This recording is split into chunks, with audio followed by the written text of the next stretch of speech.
नमस्कार दोस्तों। The study IAS के डेली करंट एमसीक्यू प्रोग्राम में आपका स्वागत है। शुरू करते हैं आज का एपिसोड आज के पहले सवाल के साथ। निम्नलिखित में से कौन सा कथन न्यूट्रिनो द्रव्यमान के संबंध में हाल ही में हुई वैज्ञानिक खोज का सबसे अच्छा वर्णन करता है? ऑप्शन ए, वे निर्णायक रूप से मानक मॉडल में हिग्स तंत्र से जुड़े हुए हैं। ऑप्शन बी, संभवतः वे अल्ट्रालाइट डार्क मैटर के साथ अंतःक्रिया से उत्पन्न होते हैं। ऑप्शन सी, अब इन्हें पूर्णतः द्रव्यमानहीन माना जाता है, जो पहले के निष्कर्षों का खंडन करता है। या फिर ऑप्शन डी, इनके डार्क मैटर के साथ अंतःक्रिया के परिणाम स्वरूप होने की संभावना नहीं है तथा इन्हें पारंपरिक कण भौतिकी द्वारा बेहतर ढंग से समझाया जा सकता है। सही उत्तर है ऑप्शन डी। 2025 के अध्ययन में यह परीक्षण किया गया कि क्या न्यूट्रिनो द्रव्यमान अल्ट्रालाइट डार्क मैटर के साथ अन्योन्य क्रिया से उत्पन्न हो सकते हैं। यद्यपि कैमलैंड द कैमियो का liquid सेंटिलेटर anti neutrino detector data विश्लेषण के परिणाम से पता चलता है कि यह सिद्धांत प्रायोगिक साक्ष्यों से मेल नहीं खाता। यह इस दृष्टिकोण का समर्थन करता है कि निर्वात मूल द्रव्यमान जो डार्क मैटर के कारण नहीं होते, न्यूट्रिनो द्रव्यमान की बेहतर व्याख्या करते हैं, जो पारंपरिक या अन्य कण भौतिकी सिद्धांतों का समर्थन करता है। अगला सवाल, निम्नलिखित कथनों पर विचार करें। कथन 1, भारत पोषण संबंधी कमियों को दूर करने के लिए अतिरिक्त लौह तत्व के साथ जैव आवर्धित आलू को पेश करने की तैयारी कर रहा है। कथन 2, ICAR द्वारा विकसित जैव आवर्धित आलू की किस्मों को पहले ही पूरे भारत में व्यापक रूप से अपनाया जा चुका है। उपर्युक्त कथनों के संबंध में निम्नलिखित में से कौन सा सही है? ऑप्शन ए, कथन 1 और कथन 2 दोनों सही हैं और कथन 2 कथन 1 का सही स्पष्टीकरण है। ऑप्शन बी, कथन 1 और कथन 2 दोनों सही हैं और कथन 2 कथन 1 का सही स्पष्टीकरण नहीं है। ऑप्शन सी, कथन 1 सही है लेकिन कथन 2 गलत है। या फिर ऑप्शन डी, कथन 1 गलत है लेकिन कथन 2 सही है। सही उत्तर है ऑप्शन सी, कथन 1 सही है। अंतर्राष्ट्रीय आलू केंद्र CIP के अनुसार भारत वास्तव में अतिरिक्त लौह युक्त जैव आवर्धित आलू लाने की तैयारी कर रहा है। मूल्यांकन के लिए जर्म प्लाज्म को ICAR के साथ साझा किया गया है। कथन 2 गलत है। जैव बीज द्रव्य आलू अभी तक भारत में व्यापक रूप से अपनाए नहीं गए हैं। पेरू में जारी की गई किस्म अभी भी भारतीय परिस्थितियों के अनुकूल होने के लिए ICAR द्वारा मूल्यांकन के अधीन है, इसीलिए अभी तक बड़े पैमाने पर इसे अपनाया नहीं गया है। नोट करें, विटामिन ए युक्त जैव आवर्धित शकरकंद कुछ भारतीय राज्यों में पहले से उपलब्ध है, लेकिन यह प्रश्न में उल्लिखित लौह आवर्धित आलू पर लागू नहीं होता। अगला सवाल, हाल ही में समाचारों चर्चित राइट टू रिपेयर शब्द को निम्नलिखित में से कौन सा विकल्प सही रूप से परिभाषित करता है? ऑप्शन ए, यह उत्पादों की वापसी रिकॉल को अनिवार्य बनाते हैं। ऑप्शन बी, यह सॉफ्टवेयर संशोधन की अनुमति देते हैं। ऑप्शन सी, यह एकल उपयोग प्लास्टिक पर प्रतिबंध लगाते हैं। या फिर ऑप्शन डी, यह मरम्मत के उपकरणों और पुर्जों तक पहुंच सुनिश्चित करते हैं। इसका सही उत्तर है ऑप्शन डी, मरम्मत का अधिकार उपकरण, स्पेयर पार्ट्स, मरम्मत मैनुअल और सॉफ्टवेयर सहायता तक पहुंच सुनिश्चित करके उपभोक्ता अधिकारों को बढ़ावा देता है। यह स्वतंत्र मरम्मत को सक्षम बनाता है, ई अपशिष्ट को कम करता है और स्थिरता को प्रोत्साहित करता है। भारत में यह ढांचा इलेक्ट्रॉनिक्स, कृषि उपकरणों जैसे क्षेत्रों को कवर करता है और दीर्घकालिक उत्पाद उपयोग के लिए एक चक्राकार अर्थव्यवस्था का समर्थन करता है। अगला प्रश्न, हाल ही में चर्चा में रही बैराबी सैरांग रेल लाइन के महत्व को निम्नलिखित में से कौन सा विकल्प सही रूप से दर्शाता है? ऑप्शन ए, यह पूर्वोत्तर की राजधानियों को सीधे आसियान बंदरगाहों से जोड़ती है। ऑप्शन बी, यह यात्रा के समय को घटाती है और एक्ट ईस्ट नीति के उद्देश्यों को प्रोत्साहित करती है। ऑप्शन सी, यह म्यांमार के सीमा नगरों तक सीधी वायु पहुंच प्रदान करती है। या फिर ऑप्शन डी, यह सभी राजमार्गों को अंतर्राष्ट्रीय रेल गलियारों से प्रतिस्थापित कर देती है। सही उत्तर है option B, Bairabi Sairang railway line Mizoram की कनेक्टिविटी को बेहतर बनाती है, जिससे यात्रा का समय और परिवहन लागत कम हो जाती है। हालांकि यह आइजोल से 18 किलोमीटर छोटी है, फिर भी यह एक्ट ईस्ट नीति के तहत व्यापार, पर्यटन और रणनीतिक पहुंच के लिए महत्वपूर्ण है। यह दक्षिण पूर्व एशिया के साथ विशेष रूप से म्यांमार के सितवे बंदरगाह और भविष्य की अंतर्राष्ट्रीय परियोजनाओं के माध्यम से संबंधों को बेहतर बनाती है। अगला प्रश्न, हाल ही में शरीर में टी कोशिकाओं के उत्पादन को बढ़ाने के लिए नॉट सिग्नलिंग मार्ग को सक्रिय करने वाले कृत्रिम प्रोटीन के डिजाइन में निम्नलिखित में से किस तकनीक का उपयोग किया गया है?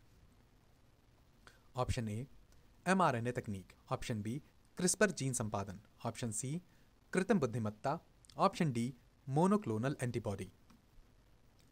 सही उत्तर है ऑप्शन सी, हार्वर्ड विश्वविद्यालय के वैज्ञानिकों ने कृत्रिम बुद्धिमत्ता AI द्वारा डिजाइन किए गए प्रोटीनों का उपयोग करके नॉट सिग्नलिंग पाथवेज को सक्रिय किया, जो टी कोशिकाओं टी सेल्स के विकास और प्रतिरक्षा प्रतिक्रिया के लिए अत्यंत आवश्यक है। इस नवाचार के माध्यम से उपचारों और वैक्सीन सुधारों के लिए बड़े पैमाने पर टी कोशिकाओं का उत्पादन संभव हो सका। AI आधारित प्रोटीन डिजाइन ने इस प्रक्रिया में केंद्रीय भूमिका निभाई, जिसे 2024 के रसायन विज्ञान में नोबेल पुरस्कार में भी मान्यता प्राप्त हुई। अगला प्रश्न, दक्षिण अफ्रीका में गैंडे के शिकार को रोकने के लिए हाल ही में निम्नलिखित में से कौन सी तकनीक विकसित की गई है? ऑप्शन ए, गेंडे की सींग की संरचना में आनुवांशिक संशोधन। ऑप्शन बी, सींगों में रेडियोधर्मिक समस्थानिक रेडियोएक्टिव आइसोटोप्स का इंजेक्शन। ऑप्शन सी, त्वचा के नीचे माइक्रोचिप का प्रत्यारोपण। या फिर ऑप्शन डी, रियल टाइम निगरानी के लिए ड्रोन की सहायता से ट्रैकिंग। सही उत्तर है ऑप्शन बी। दक्षिण अफ्रीका में राइसोटोप परियोजना राइसोटोप प्रोजेक्ट के अंतर्गत गैंडे के सींगों में रेडियोधर्मी समस्थानिकों का इंजेक्शन दिया जाता है। इससे सींगों को अंतर्राष्ट्रीय सीमाओं पर रेडिएशन स्कैनर द्वारा आसानी से पहचाना जा सकता है और वे मानव उपभोग के लिए अनुपयोगी या विषैले बन जाते हैं। यह विधि गेंडों के लिए सुरक्षित है और पारंपरिक डी हॉर्निंग, सींग काटने जैसी हानिकारक प्रक्रिया की आवश्यकता नहीं पड़ती। इसका उद्देश्य अवैध शिकार और तस्करी को प्रभावी ढंग से रोकना है। अगला प्रश्न है, LVM-3 रॉकेट और इसके सेमी क्रायोजेनिक उन्नयन के संबंध में निम्नलिखित कथनों पर विचार कीजिए। 1. यह वर्तमान तरल ईंधन वाले मुख्य चरण कोर स्टेज को सेमी क्रायोजेनिक चरण से प्रतिस्थापित करेगा। 2. यह मुख्य चरण में तरल हाइड्रोजन और परिष्कृत केरोसिन के संयोजन का उपयोग करेगा। 3. इसे कम लागत पर अधिक प्रणोदन शक्ति, थ्रस्ट और पेलोड क्षमता प्रदान करने के उद्देश्य से डिजाइन किया गया है। उपर्युक्त में से कितने कथन सही हैं? ऑप्शन ए केवल 1, ऑप्शन बी केवल 2, ऑप्शन सी सभी 3, ऑप्शन डी कोई नहीं। सही उत्तर है ऑप्शन बी। कथन 1 सही है। वर्तमान में प्रयुक्त L110 तरल प्रणोदक मुख्य चरण को एक सेमी क्रायोजेनिक चरण से प्रतिस्थापित किया जाएगा। कथन 2 गलत है। सेमी क्रायोजेनिक मुख्य चरण में परिष्कृत केरोसिन RP1 और तरल ऑक्सीजन LOX का उपयोग होगा, न कि तरल हाइड्रोजन का। कथन 3 सही है। यह उन्नयन अधिक थ्रस्ट और पेलोड क्षमता प्रदान करने के साथ साथ लागत में कमी लाने के लिए डिजाइन किया गया है। अतः केवल कथन 1 और 3 सही हैं। अगला प्रश्न, महासागरों पर उष्णकटिबंधीय वर्षा के प्रभाव के संबंध में निम्नलिखित कथनों पर विचार कीजिए। 1. यह समुद्र की सतह को हल्का बनाता है और हल्की बारिश के दौरान मिश्रण को बढ़ावा देता है। 2. यह भारी वर्षा के दौरान समुद्र की सतह को अधिक स्थिर बनाता है। 3. इससे रात की अपेक्षा दिन में समुद्र में अधिक अस्थिरता उत्पन्न होती है। उपर्युक्त कथनों में से कितने सही हैं? 1. केवल 1, 2. ए केवल 1, बी केवल 2, सी सभी 3 या फिर ऑप्शन डी कोई नहीं। सही उत्तर है ऑप्शन बी। अध्ययन से पता चलता है कि उष्णकटिबंधीय हल्की वर्षा 0.2 to 4 मिलीमीटर प्रति घंटा महासागर की सतह को कम स्थिर बनाती है और मिक्सिंग को बढ़ावा देती है, जबकि भारी वर्षा के दौरान प्रबल कोल्ड पूल्स के कारण सतह अधिक स्थिर हो जाती है। हालांकि वर्षा के प्रभाव से महासागर में दिन की तुलना में रात्रि के समय अधिक अस्थिरता उत्पन्न होती है। अतः कथन 1 और 2 सही हैं, जबकि कथन 3 असत्य है। अगला प्रश्न, वैश्विक प्लास्टिक संधि के अनुच्छेद 11 के संबंध में निम्नलिखित कथनों पर विचार कीजिए। 1. इसमें एक समान वित्तीय तंत्र का प्रस्ताव है जो पूरी तरह से राष्ट्रीय बजट द्वारा समर्थित होगा। 2. इसमें विकासशील देशों द्वारा एक नवीन बहुपक्षीय कोष की मांग की गई है। 3. यह संधि क्रियान्वयन में निजी क्षेत्र की वित्तीय भागीदारी को लेकर मतभेदों को दर्शाता है। उपर्युक्त में से कितने कथन सही हैं? ए केवल 1, बी केवल 2, सी सभी 3, डी कोई नहीं। सही उत्तर है ऑप्शन बी। कथन 1 गलत है। संधि में कोई एक समान वित्तीय तंत्र प्रस्तावित नहीं किया गया है। विकसित देश लचीले वित्तीय तंत्र जैसे राष्ट्रीय बजट सहित अन्य विकल्प का पक्ष ले रहे हैं, परंतु यह केवल राष्ट्रीय बजट पर आधारित नहीं है। कथन 2 सही है। विकासशील देश एक समर्पित बहुपक्षीय कोष की मांग कर रहे हैं ताकि संधि के क्रियान्वयन में उन्हें वित्तीय सहायता मिल सके। कथन 3 सही है।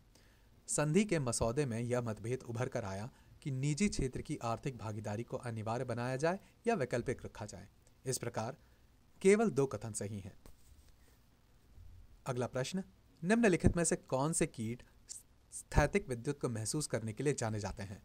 और इसकी क्षमता को बढ़ाने के लिए उन्होंने अद्वितीय शारीरिक संरचनाएं विकसित की होंगी। ए, ट्री हॉपर, बी, तितलियां, सी, टिड्डे, डी, चींटियां। सही उत्तर है ए। अपने विचित्र शारीरिक आकार के लिए जाने जाने वाले ट्री हॉपर कीटों को विद्युत क्षेत्रों से दूर भागते हुए देखा गया है। शोध से पता चलता है कि उनकी अद्भुत आकृतियां आसपास के विद्युत क्षेत्र की प्रबलता को बढ़ाती हैं, जिससे स्थैतिक आवेशों के प्रति संवेदनशीलता बढ़ सकती है।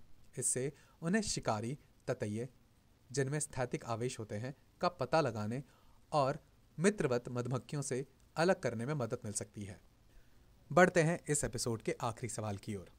राष्ट्रीय जलमार्ग 57, नेशनल वाटरवे 57 के संबंध में निम्नलिखित कथनों पर विचार कीजिए। यह असम की कोपिली नदी पर स्थित है। इसे राज्य के भीतर माल परिवहन इंट्रा स्टेट कार्गो मूवमेंट के लिए विकसित किया गया है। 1. यह असम की कोपिली नदी पर स्थित है। 2. इसे राज्य के भीतर माल परिवहन इंट्रा स्टेट कार्गो मूवमेंट के लिए विकसित किया गया है। 3. यह असम को त्रिपुरा से बराक नदी के माध्यम से जोड़ता है। उपर्युक्त में से कितने कथन सही हैं? ऑप्शन ए केवल 1, ऑप्शन बी केवल 2, ऑप्शन सी तीनों, ऑप्शन डी कोई नहीं। अपना जवाब हमें कमेंट सेक्शन में जरूर दें। तब तक के लिए जय हिंद, जय भारत। डियर स्टूडेंट्स, हमारे चैनल को लाइक, शेयर, सब्सक्राइब करें और अपनी तैयारी को और बेहतर बनाएं।